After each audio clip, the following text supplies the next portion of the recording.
Assalamualaikum warahmatullahi wabarakatuh. Kami dari kelompok 2 yang beranggotakan saya, Keisha Reswara Prasojo dengan NIM 240543608377 Dan saya Lita Sari dengan NIM 240543608004. Dan saya Widya Ayu Aminah dengan NIM 240543608058.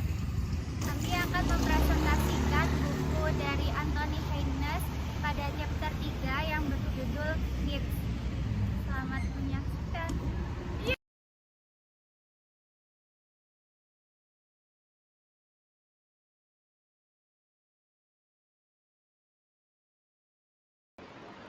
Pengertian dan konsep needs dalam pendidikan. Dalam pendidikan, needs atau kebutuhan dipahami sebagai selisih antara keadaan aktual siswa dengan standar kemampuan yang diharapkan. Apabila kemampuan siswa saat ini belum sesuai dengan kompetensi ideal, maka kondisi tersebut disebut sebagai kebutuhan belajar. Nah, kebutuhan inilah yang menjadi dasar bagi guru untuk merancang pembelajaran, menentukan strategi, memilih media, dan menyusun intervensi yang tepat. Dengan demikian, konsep needs bukan sekedar kekurangan, melainkan landasan untuk meningkatkan kualitas proses pembelajaran. Selanjutnya, kebutuhan stakeholder dalam pembelajaran. Stakeholder dalam pendidikan dapat diartikan sebagai orang yang menjadi pemegang dan sekaligus pemberi support terhadap pendidikan atau lembaga pendidikan. Stakeholder pendidikan dalam pembelajaran juga dapat dikatakan yaitu pihak-pihak yang memiliki peran, kepentingan, dan pengaruh terhadap proses serta hasil pembelajaran. Dengan adanya stakeholder dalam dunia pendidikan, pasti memiliki kebutuhan dan peran stakeholder dalam pembelajaran. Dalam setiap komponen pendidikan memiliki peran yang berbeda untuk melaksanakan proses pendidikan. Stakeholder juga memiliki kebutuhan yang penting dalam pembelajaran. Kebutuhan stakeholder dalam pembelajaran harus dipenuhi karena pemenuhan kebutuhan stakeholder dapat meningkatkan relevansi pembelajaran dengan dunia nyata, membantu pencapaian mutu pendidikan yang berkelanjutan, dan menciptakan kolaborasi antara masyarakat, sekolah, dan industri. Adapun peran stakeholder dalam pendidikan, yaitu yang pertama orang tua. Orang tua berperan dalam mendukung pelaksanaan belajar mengajar dan aktif bekerja sama dengan guru dalam proses pembelajaran anaknya. Yang kedua, guru. Guru berperan dalam berkomunikasi secara berkala dengan keluarga peserta didik tentang kemajuan anak dalam belajar dan berprestasi. Dan yang ketiga, kepala sekolah. Kepala sekolah berperan dalam mengatur hubungan sekolah dengan orang tua siswa. Itulah peran stakeholder dalam kebutuhan pembelajaran di dunia pendidikan. Baik, selanjutnya saya akan menjelaskan tentang prinsip dan langkah-langkah need analysis atau analisis kebutuhan. Dalam sebuah institusi pendidikan, pengembangan kurikulum merupakan suatu hal yang harus dilakukan dalam rangka penyediaan dan penyempurnaan proses pembelajaran yang dilaksanakan dalam mencapai tujuan yang telah ditetapkan. Salah satu hal yang harus dicapai adalah terpenuhinya kebutuhan peserta didik yang berorientasi pada peningkatan pembelajaran peserta didik. Oleh karena itu, dalam pengembangan kurikulum harus terkumpul informasi sebanyak mungkin tentang kebutuhan peserta didik. Prosedur pengumpulan informasi atau data terkait kebutuhan peserta didik inilah yang disebut sebagai kegiatan analisis kebutuhan. Yang sejalan dengan itu, menurut Takaki 2006, mengutip dari Brown 1995, itu menyebutkan bahwa analisis kebutuhan merupakan proses mengumpulkan informasi yang berkaitan dengan pembelajaran dalam konteks institusi tertentu. serta menganalisisnya secara sistematis untuk memenuhi kebutuhan tersebut. Agar proses analisis kebutuhan berjalan baik dan hasilnya relevan, terdapat beberapa prinsip dasar yang harus diperhatikan. Yang pertama itu partisipatif, melibatkan semua pemangku kepentingan, misalnya mahasiswa, dosen, masyarakat, alumni, agar perspektif yang diambil luas dan tidak bias. Selanjutnya yang kedua yaitu objektivitas atau validitas, di mana data yang dikumpulkan itu harus benar-benar mencerminkan kondisi nyata, bukan sekedar asumsi. Validasi data ini sangat penting. Yang ketiga, ada triangulasi data, menggunakan lebih dari satu metode pengumpulan data seperti wawancara, kuesioner, observasi, dan dokumen agar hasil lebih dapat dipercaya. Selanjutnya, yang keempat, relevansi dan keterkaitan terhadap tujuan akhir. Kebutuhan yang dianalisis harus berkaitan dengan tujuan yang akan dicapai agar intervensinya itu lebih efektif. Yang kelima itu fleksibilitas. Proses bisa disesuaikan jika ditemukan hal baru selama pelaksanaannya. Jadi tidak semata-mata tetap dalam proses tersebut, akan tetapi bisa berubah-ubah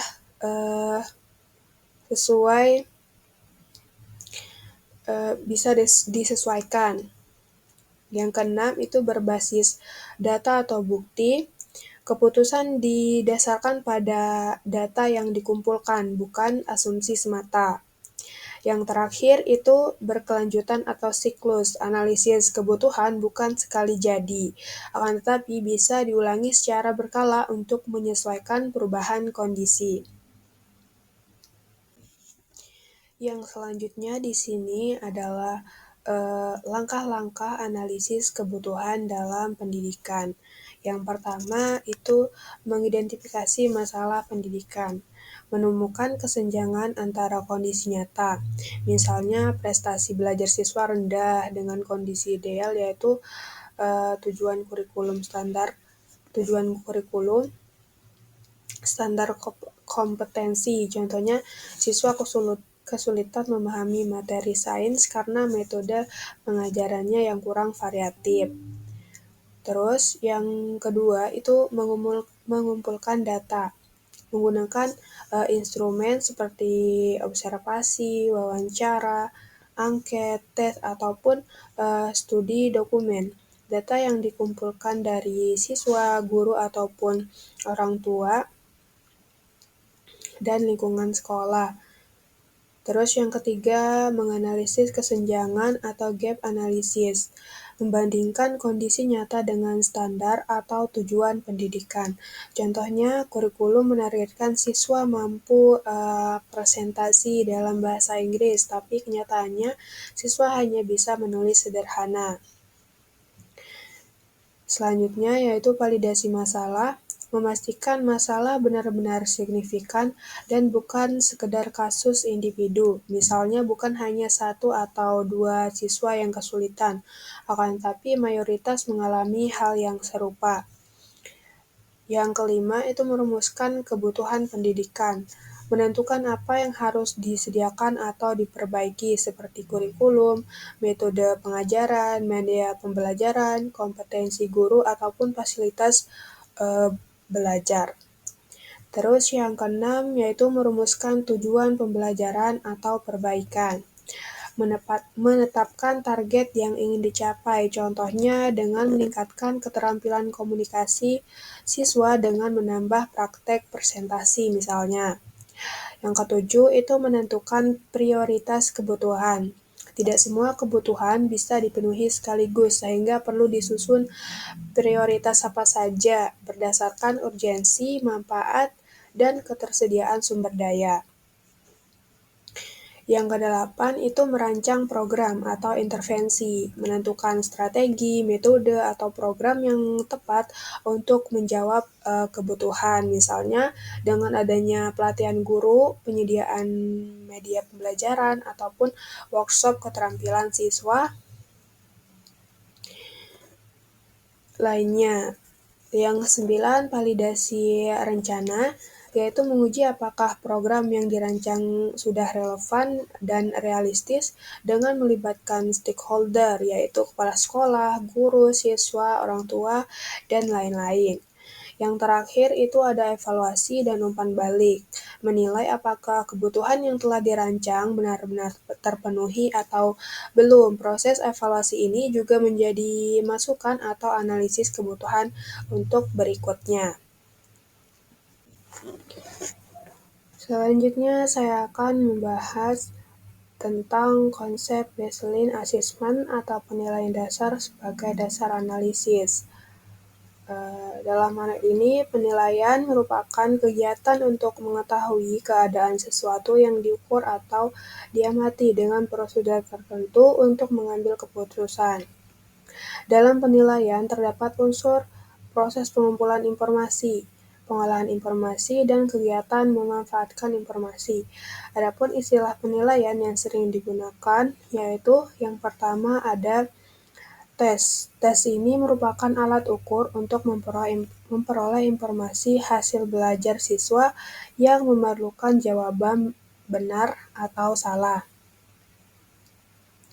Terus yang kedua ada pengukuran. Pengukuran ini merupakan kegiatan menentukan angka dari suatu objek yang diukur. Pengukuran identik dalam proses hasil yang dapat ditentukan keberhasilannya atau belum dapat ditentukan dalam kategori mencapai ukuran keberhasilan yang ditafsirkan dari hasil. Yang ketiga itu asesmen. Asesmen ini merupakan kegiatan mengumpulkan hasil belajar siswa yang diperoleh dari berbagai jenis dan mengolah informasi untuk menilai hasil belajar dan perkembangan belajar siswa. Yang keempat itu ada evaluasi. Evaluasi merupakan penilaian keseluruhan dari suatu program yang digunakan dalam aktivitas pembelajaran dengan menggunakan beberapa metode untuk menafsirkan hasil berdasarkan asesmen dan pengukuran. Jadi dalam melakukan baseline assessment ini atau penilaian dasar harus menggunakan sumber data seluas mungkin dengan mengumpulkan informasi terbaru atau yang sedang berlangsung dari berbagai sumber yang ada, seperti hasil tes, catatan peserta didik, pernyataan kebutuhan khusus, portofolio, pekerjaan peserta didik, dan lain-lain. Mengumpulkan informasi mungkin dapat dilakukan melalui pengamatan dan penilaian saat di kelas. Data penilaian perlu selalu ditafsirkan dan tidak bisa begitu saja diasumsikan bahwa kriteria itu ditetapkan secara akurat, terutama jika sebuah pekerjaan tidak dinilai ganda. Dengan demikian, penilaian dasar tidak hanya berfungsi sebagai alat ukur, tetapi juga menjadi landasan yang kuat untuk merencanakan pembelajaran yang sesuai dengan kebutuhan, potensi, serta karakteristik masing-masing peserta didik. Lalu selanjutnya ada implementasi konsep needs dalam perencanaan pembelajaran. Konsep kebutuhan atau needs dalam pendidikan tidak cukup hanya dipahami sebagai teori mengenai kesenjangan antara kondisi nyata dan kondisi ideal siswa. Konsep ini harus diwujudkan secara nyata dalam proses perencanaan pembelajaran. Artinya, guru perlu menggunakan informasi tentang kebutuhan siswa sebagai dasar untuk merancang tujuan pembelajaran, memilih metode, dan menentukan strategi yang paling tepat. Nah, perencanaan yang dibuat harus mampu menjawab kebutuhan aktual siswa, sehingga kegiatan belajar tidak hanya mengikuti kurikulum, tetapi benar-benar membantu siswa berkembang sesuai kemampuan dan potensi mereka. Dengan demikian, implementasi konsep needs memastikan bahwa pembelajaran menjadi lebih relevan, efektif, dan bermakna bagi peserta didik. Lalu yang pertama ada analisis kebutuhan. Guru memetakan kemampuan awal siswa. Jadi saat menganalisis data, guru memetakan kemampuan awal siswa untuk mengetahui sejauh mana pemahaman dan kesiapan mereka sebelum belajar.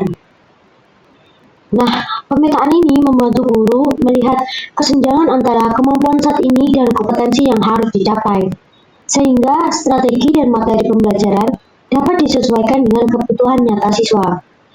Jadi, misalnya, sebelum memulai materi pecahan di kelas, guru memberikan tes diagnostik sederhana, berisi soal-soal dasar seperti membandingkan pecahan atau menyederhanakan bilangan. Nah, dari hasil tes, guru menemukan bahwa sebagian besar siswa masih kesulitan memahami konsep penyebut yang berbeda. Nah, informasi ini menunjukkan bahwa guru perlu mengulang penjelasan dasar pecahan sebelum masuk ke materi yang lebih kompleks. Lalu yang kedua ada merancang tujuan. Tujuan pembelajaran berbasis kebutuhan nyata. Jadi, merancang tujuan pembelajaran berbasis kebutuhan nyata berarti guru menyusun tujuan yang sesuai dengan hasil analisis kebutuhan siswa. Nah, tujuan tidak dibuat secara umum, tetapi disesuaikan dengan kemampuan awal, kesulitan yang muncul, dan kompetensi yang harus dicapai. Dengan demikian, tujuan pembelajaran menjadi lebih relevan dan dapat benar-benar membantu siswa mencapai perkembangan yang optimal. Lalu selanjutnya ada menyesuaikan strategi. Jadi metode, strategi, media disesuaikan dengan kebutuhan. Menyesuaikan strategi berarti guru memilih metode pembelajaran, teknik mengajar, dan media yang digunakan berdasarkan kebutuhan nyata siswa. Jadi pemilihan strategi tidak dilakukan secara asal, tetapi disesuaikan dengan kemampuan awal, gaya belajar, serta kesulitan yang muncul. Dengan penyesuaian ini, proses pembelajaran menjadi lebih efektif dan mampu membantu siswa mencapai tujuan yang telah ditetapkan.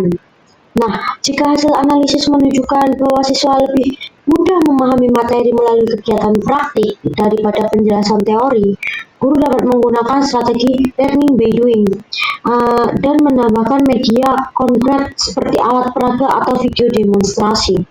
Sebagai contoh, pada materi pecahan, guru menggunakan kue mainan atau blok pecahan untuk membantu siswa memahami konsep secara visual. Lalu, selanjutnya, pihak yang terlibat dalam analisis needs. Pada slide ini dapat kita lihat bahwa proses needs analisis kebutuhan dalam konteks pembelajaran tidak hanya melibatkan satu pihak saja. Analisis kebutuhan harus dilakukan secara komprehensif dengan mengumpulkan informasi dari berbagai stakeholder agar program atau pembelajaran yang dikembangkan benar-benar sesuai dengan kondisi nyata di lapangan.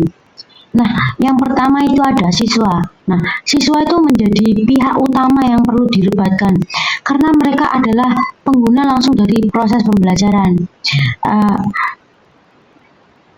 Masukan dari siswa itu membantu kita memahami kebutuhan, kesulitan, motivasi, serta harapan mereka terhadap pembelajaran.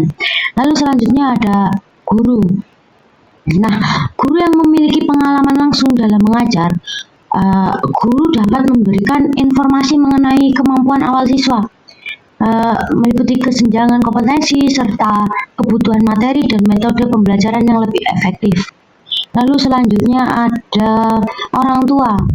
Orang tua juga merupakan pihak yang penting. Mereka berperan dalam memberikan perspektif mengenai perkembangan siswa di rumah, dukungan belajar, serta harapan terhadap pendidikan anak mereka.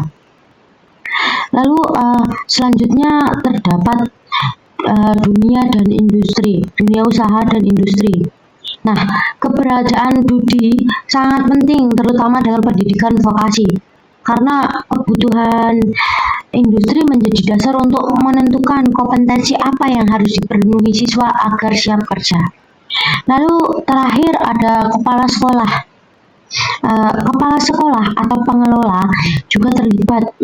Mereka berperan dalam memastikan kebijakan, fasilitas, dan dukungan sekolah selaras dengan rancangan pembelajaran yang dibangun berdasarkan analisis kebutuhan. Lalu selanjutnya ada keterlibatan stakeholder. Jadi, dalam penerapan analisis kebutuhan, keterlibatan stakeholder sangat penting karena setiap pihak memiliki peran dalam mendukung pembelajaran. Yang pertama, orang tua.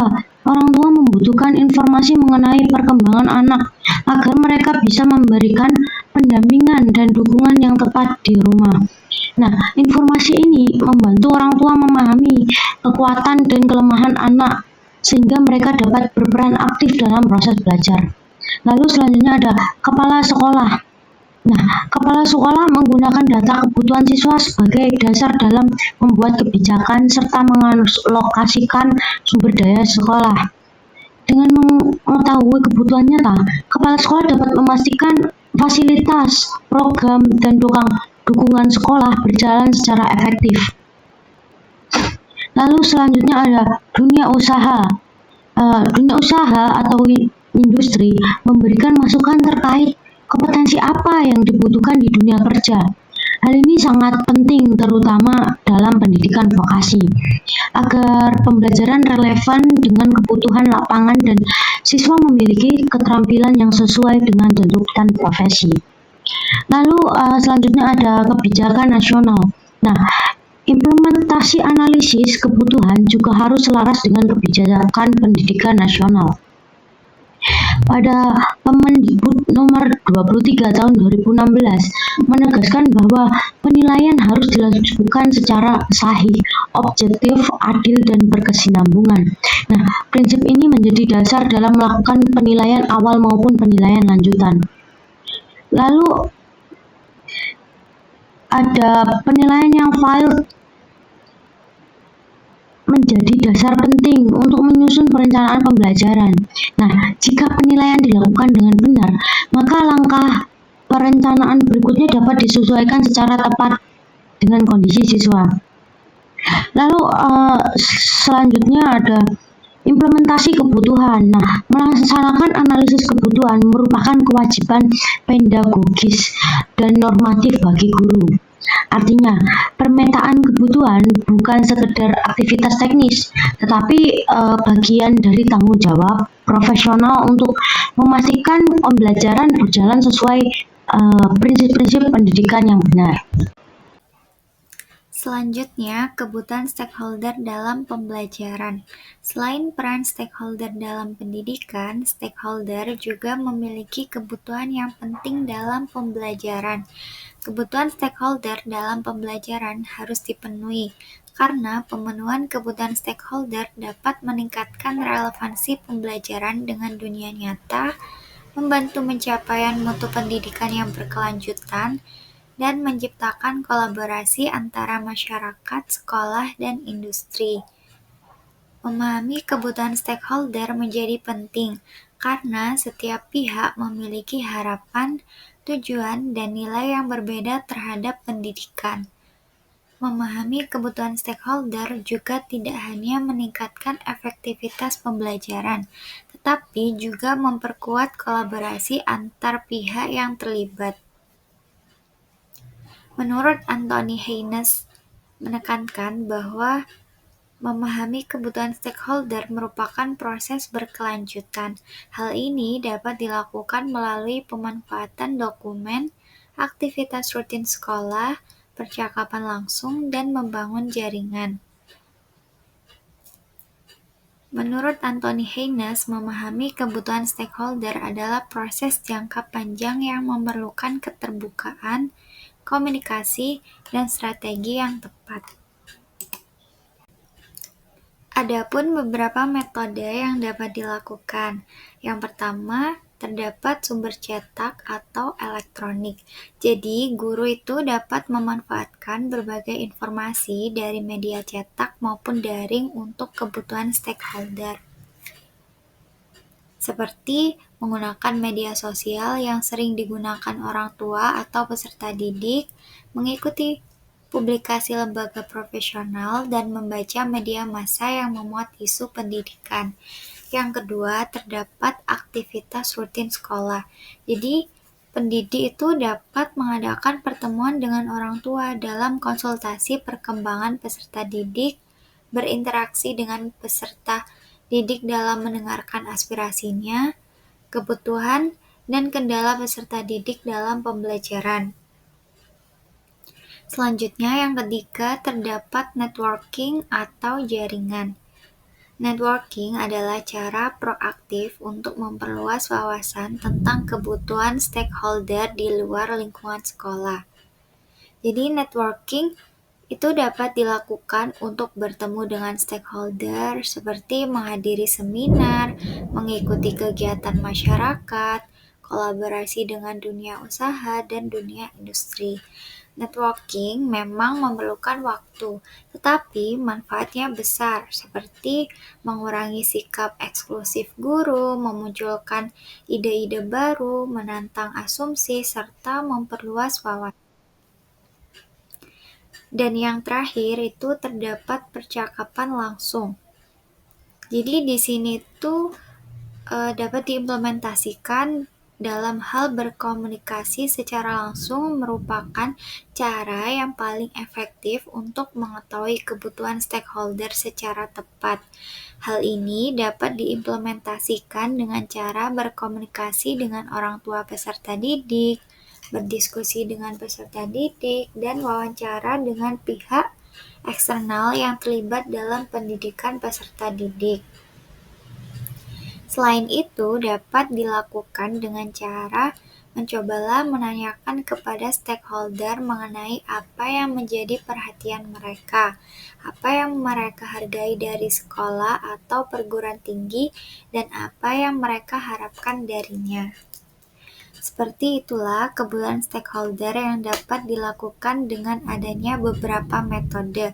Setiap metode memiliki kelebihan masing-masing, tetapi untuk kunci keberhasilannya terletak pada konsistensi pendidik dan dapat menghindari asumsi yang salah tentang apa yang stakeholder inginkan. Selanjutnya, saya akan menjelaskan tentang peran baseline assessment penilaian dasar dalam pemetaan kebutuhan belajar. Baseline assessment mempunyai beberapa peran penting dalam konteks pendidikan, terutama ketika harus memetakan apa yang dibutuhkan siswa agar pembelajaran efektif dan sesuai. Berikut ini adalah beberapa perannya. Yang pertama itu menentukan kondisi awal.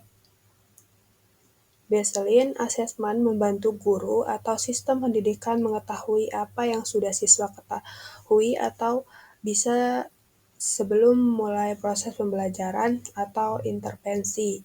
Ini termasuk kekuatan dan kelemahan siswa. Yang kedua itu mengidentifikasi kesenjangan belajar atau learning gaps. Setelah mengetahui kondisi awal, siswa dibandingkan dengan standar atau tujuan kurikulum untuk menemukan di mana siswa belum mencapai apa yang diharapkan. Yang ketiga, merancang strategi pembelajaran yang tepat. Data baseline membantu guru memilih metode, materi, dan pendekatan yang paling sesuai dengan kebutuhan belajar siswa, misalnya diferensiasi, penyesuaian kecepatan, penggunaan media tertentu, dan lain sebagainya. Yang keempat itu penetapan tujuan belajar yang realistis. Dengan mengetahui kondisi awal, tujuan bisa disusun agar tidak terlalu tinggi yang tidak realistis untuk siswa, juga tidak terlalu rendah sehingga memacu perkembangan. Yang kelima, ada alokasi sumber daya yang lebih efektif. Data baseline membantu memperkirakan kebutuhan sumber daya seperti waktu, tenaga, materi ajar, bimbingan tambahan, ataupun diferensiasi guru agar usaha belajar siswa bisa maksimal. Yang keenam, ada monitoring dan evaluasi perkembangan. Setelah baseline, bisa dibandingkan dengan hasil di tengah ataupun di akhir pembelajaran untuk melihat seberapa besar kemajuan dan apakah strategi yang diambil itu sudah efektif atau belum. Yang ketujuh itu menyesuaikan ekspektasi dan harapan atau teacher and system. Memberi gambaran real terhadap apa yang mungkin dicapai dalam membantu guru dan stakeholder agar harapan tidak terlalu tinggi atau terlalu rendah. Juga untuk mencegah kesalahan asumsi. Yang terakhir ada membantu inklusivitas dengan melihat kebutuhan individu peserta didik termasuk yang berbeda kecepatan cara belajarnya atau yang memiliki kebutuhan khusus itu. Baseline assessment dapat mendorong pendekatan yang lebih adil dan inklusif. Selanjutnya, integrasi need analysis dengan perencanaan dan strategi pembelajaran. Need analysis adalah fondasi perencanaan pembelajaran yang efektif. Need analysis menjadi jembatan antara kondisi nyata dari peserta didik dengan rencana pembelajaran. Integrasi need analysis bukan sekadar menilai kebutuhan peserta didik, tetapi menghubungkan informasi-informasi dengan seluruh proses pembelajaran. Jadi need analysis itu dibagi menjadi dua, yaitu perencanaan pembelajaran dan strategi pembelajaran. Integrasi need analysis dengan perencanaan dan strategi pembelajaran merupakan proses menghubungkan hasil analisis kebutuhan peserta didik dengan langkah penyusunan rencana dan pemilihan strategi pembelajaran. Jadi perencanaan pembelajaran sendiri itu dapat diartikan sebagai bagian fundamental dari tugas pendidik. Tanpa perencanaan yang matang, proses pembelajaran dapat kehilangan arah, tidak sistematis, dan kurang mampu menjawab kebutuhan peserta didik. Dan perencanaan pembelajaran itu juga menjadi penyusunan langkah-langkah sistematis yang mengatur tujuan, materi, metode, dan evaluasi. Integrasi need analysis tidak hanya berkaitan dengan perencanaan pembelajaran, namun berkaitan juga dengan strategi pembelajaran. Jadi, strategi pembelajaran merupakan pendekatan atau metode yang dipilih untuk memfasilitasi peserta didik dalam mencapai tujuan belajar. Strategi ini mencakup pemilihan metode seperti diskusi, ceramah, proyek, serta bentuk penilaian yang digunakan. Selain perencanaan, need analysis juga mendukung pemilihan strategi pembelajaran. Selanjutnya, menurut Anthony Haynes, perencanaan yang baik itu harus 1. Berdasarkan tujuan yang jelas atau aims dan objektif. Yang kedua, memperhatikan urutan materi atau progression. Dan yang ketiga, memberikan ruang diferensiasi sesuai kebutuhan siswa. Jadi itulah perencanaan yang baik dalam integrasi need analysis dengan perencanaan dan strategi pembelajaran. Dan selanjutnya, adapun strategi yang sesuai dalam integrasi need analysis dengan perencanaan dan strategi pembelajaran. Yang pertama, diferensiasi. Diferensiasi ini memberikan materi tambahan bagi peserta didik yang tertinggal atau tantangan yang lebih untuk peserta didik dengan berkemampuan tinggi. Yang kedua, terdapat metode aktif dalam diskusi, kolaborasi, atau proyek untuk peserta didik yang lebih responsif terhadap pembelajaran partisipatif. Dan yang ketiga, penggunaan media, seperti media visual atau teknologi bagi peserta didik dengan gaya belajar visual atau kinestetik. Jadi itulah strategi yang sesuai dalam integrasi need analysis dengan perencanaan dan strategi pembelajaran. Jadi, integrasi need analysis dengan perencanaan dan strategi pembelajaran menjadikan proses belajar yang lebih bermakna dan kontekstual. Dengan memahami kebutuhan peserta didik dan stakeholder, pendidik dapat menyusun rencana yang realistis, menetapkan tujuan pembelajaran yang terukur, serta memilih strategi pembelajaran yang sesuai.